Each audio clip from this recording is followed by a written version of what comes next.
Continuamos con el padre Alberto Cutié.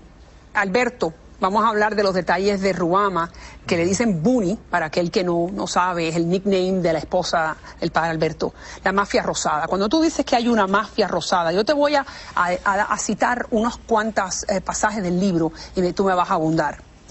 Tú dices, hay una política de don't ask, don't tell, que es la misma que tiene el ejército norteamericano con los homosexuales.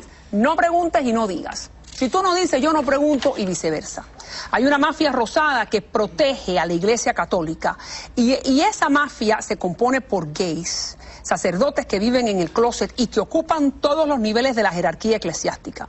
También dice que esta mafia rosada promueve su propia agenda y que suelen ser las mismas personas que muestran tendencias homofóbicas en el público o en el confesionario. Además, los amigos reciben las mejores parroquias, son nombrados monseñores y ascienden a ciertas posiciones. Y hay un obispo que es conocido como la Reina del Sur en una diócesis. Pero wow, para los hermanos católicos que nos están mirando, que aman a su iglesia, esto tiene que ser muy fuerte. Yo la amo también. Sí, yo sé también que tú amo la esa iglesia. Yo creo que cuando uno critica sin fundamento o dice las cosas sin fundamento, eso es muy malo. Como muchos titulares que han dicho, el padre Alberto ataca a la iglesia. Yo no estoy atacando a la iglesia católica. Yo creo que estoy diciendo experiencias que yo viví durante casi 25 años discerniendo, preparándome y viviendo el sacerdocio. Esto no es un ataque sin fundamento. Esto es lo que yo viví y lo que vi con estos ojos. Pero nadie se atreve a decir esto. Bueno, es que Alberto, nadie quiere pasar 8 años en un seminario para vivirlo. Nadie quiere aguantar palo, ¿no? Durante 15 años de aguantar cosas. Y no solamente eso. Esto que yo digo no se aplica a todos los sacerdotes. No, claro. Pero ciertamente se aplica a un grupo de sacerdotes que tienen mucha influencia. Y usted le pregunta a casi cualquier sacerdote, no solamente en Estados Unidos, América Latina, y te dicen, sí, realmente es así. Hay gente que usa la posición y la situación para proteger a otros que están en situaciones similares. Esto ha salido en los... Le voy a decir algo, el padre Alberto no es el único que ha escrito este libro. El padre Daniel Cousins, que fue profesor 40 años en Baltimore, escribe. El padre Richard Sipe, monje que ahora es psiquiatra, habla sobre este tema. Pero Cousins dice que el 60% de los sacerdotes católicos en Estados Unidos son homosexuales. El 60% de los católicos, de los sacerdotes católicos en este país son homosexuales. Lo practiquen o no lo practiquen. Ya hay una gran hipocresía. Eso lo dice el padre Daniel Cousins. Sí, en su libro. Y te voy a decir algo, a mí no me molesta, de hecho, que los sacerdotes sean homosexuales. Lo que me molesta es que por un lado digan, no seminaristas homosexuales, como ha dicho el Papa Benedicto, no sacerdotes homosexuales en la iglesia, cuando él muy bien sabe que hasta en los más altos niveles del Vaticano existen sacerdotes homosexuales. Alberto, es que la Iglesia Católica condena el homosexualismo, como también lo condenan otras iglesias, pero hablemos de la católica. Dicen que es intrínsecamente desordenado. Entonces tú no puedes decir, en mi opinión, que un ser humano creado por Dios es intrínsecamente desordenado.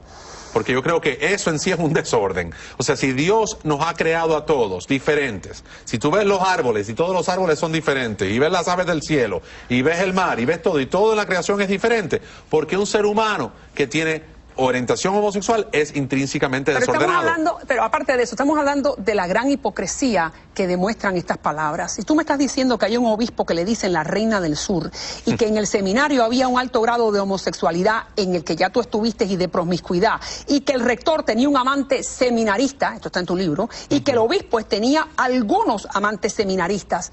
Por favor, estamos hablando de unos niveles de hipocresía espantosos. ¿O no? Yo no diría que es espantoso, fíjate, yo diría que es parte de la cultura. O sea, como que se adaptan a esto, y es lo mismo del gobierno norteamericano con el ejército. Don't ask, don't tell. Mientras que no salga y no se diga, no es un escándalo. Déjame darte un ejemplo. Ahí yo digo, en una pizarra bastante fuerte, sale el rector un día y mira la pizarra y ve que un joven que habían votado del seminario por una situación de homosexualismo, le dan un alto cargo en la diplomacia vaticana, y eventualmente él sigue subiendo. ¿Y cuál fue la reacción del rector? Dice, ¿con qué cardenal se habrá acostado para llegar a esa posición? Eso fue un rector de un seminario delante de un montón de seminaristas. Es una frase muy fuerte. ¿Cómo? Espera, repítemelo otra vez. ¿Con qué cardenal se habrá acostado para llegar a esa posición? Ese fue el rector del seminario mío, delante de un grupo de seminaristas que la mayoría somos sacerdotes hoy día. ¿Y qué tú pensaste en ese momento? No, gente, yo tenía 19, 20 años y decía, ¿qué está hablando él? No, para mí los cardenales no se acostaban con nadie, ¿no? Y para mí también. Y entonces eso era un poco doloroso. Doloroso para un hombre joven que tenía esta imagen idealista de la iglesia. Yo hago estas historias, fíjate, en el libro no para escandalizar a la gente, ni para que el católico romano devoto se sienta mal sobre su iglesia, porque la iglesia es mucho más que eso. Y uno tiene que ver también el Espíritu Santo que actúa a través de toda esta fragilidad humana. Claro. Y yo lo veo. Que tiene compasión de nosotros los pecadores. Exacto, pero yo creo que no conocer esas cosas es no conocer toda la historia. Y creo que es bueno que la gente sepa que un hombre dentro de una institución donde hay una serie de irregularidades comunes y aceptadas, uno empieza a sentirse como que, espérate, ¿dónde estoy yo metido? De hecho, hay muchos libros escritos sobre estos ex seminaristas, por ejemplo, que han escrito libros diciendo, por ejemplo, hay uno que se llama Goodbye Good Men, donde un seminarista dice, los hombres heterosexuales se sienten fuera de lugar en muchas órdenes religiosas y en muchos seminarios, porque lo que protege la iglesia es este tipo de comportamiento. Pero yo no estoy diciendo que eso decir, sea en todas partes. Pero escucha lo que acaba de decir. Realidad. Hay una discriminación por parte de los sacerdotes gays a los sacerdotes que no son gays. En algunas situaciones. ¿Y tú sentiste eso?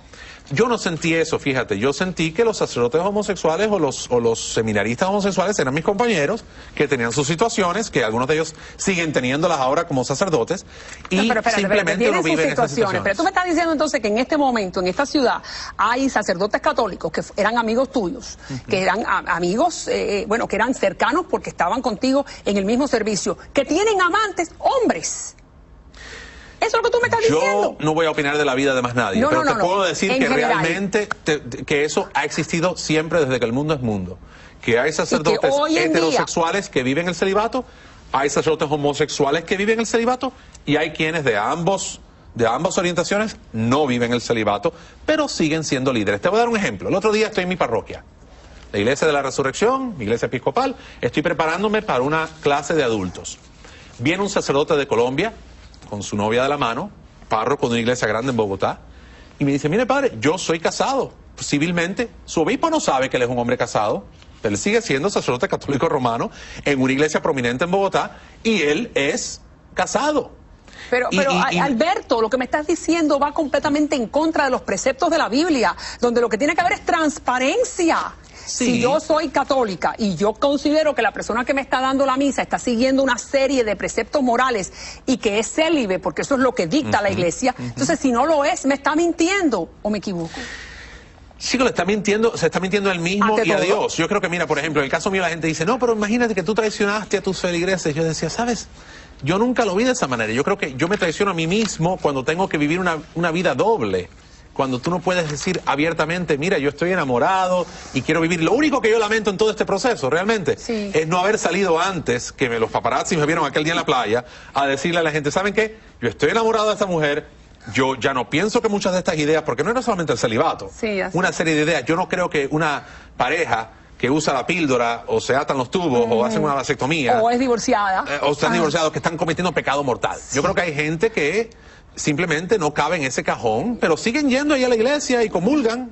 Bien. Y yo te digo, está bien que comulguen, pero la iglesia dice que no pueden, porque casi todo el mundo tiene un problema. Si tú usas in vitro para tener hijos, tampoco puedes tener la comunión, condones. Porque es... Y vamos a hablar de ese momento de la iglesia, de la playa, que bueno, todos lo vimos, y vamos a ir ahí próximamente, pero háblame un poquito más de cuando estos sacerdotes que tú me estás diciendo que algunos de ellos llevan una vida homosexual, le niegan la absolución a los gays, a las lesbianas, que vienen pidiendo algún tipo de sosiego porque se sienten en pecado. Esa es una historia que yo cuento en el libro que fue real. Yo estaba en un confesionario un día y me acuerdo que una joven, creo que de buena intención, vino y me dijo, mire padre, yo estoy luchando con esto, esta es mi situación, esta es mi orientación. Yo no lo podía ver porque está al otro lado de la pantalla, pero me imagino que era una persona bastante joven, y me dice, yo me siento mal porque el padre tal me dijo que yo me voy al infierno, que estoy en pecado mortal, porque estoy muy mal, porque esta situación. La gente siempre dice, te voy a decir su versión, no estoy seguro que el padre le dijo eso, pero el padre más o menos le hizo entender a ella que tenía una situación muy grave y que no podía comulgar.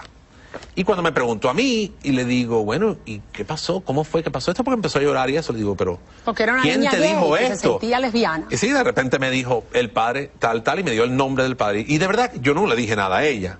Pero yo por dentro, y lo cuento en el libro, me sentí tan mal porque ese padre tenía reputación de tener su pareja y de estar en otra situación de homosexualismo. Y decía yo, ¿cómo es que la misma gente siendo homosexual dentro de la iglesia, discriminan tanto a estas personas que vienen buscando ayuda. O sea, y te voy a decir, hay algo maravilloso en ser episcopal, y te digo esto, que en nuestra iglesia hay gente ultra conservadora, hasta el punto que son hasta más conservadores que muchos católicos romanos, y hay gente ultra liberal, ¿no? Yo quisiera pensar que no soy ni de un extremo ni del otro, pero la realidad es que a todo el mundo se le acepta y se le respeta, y no se le impone ser algo que no son.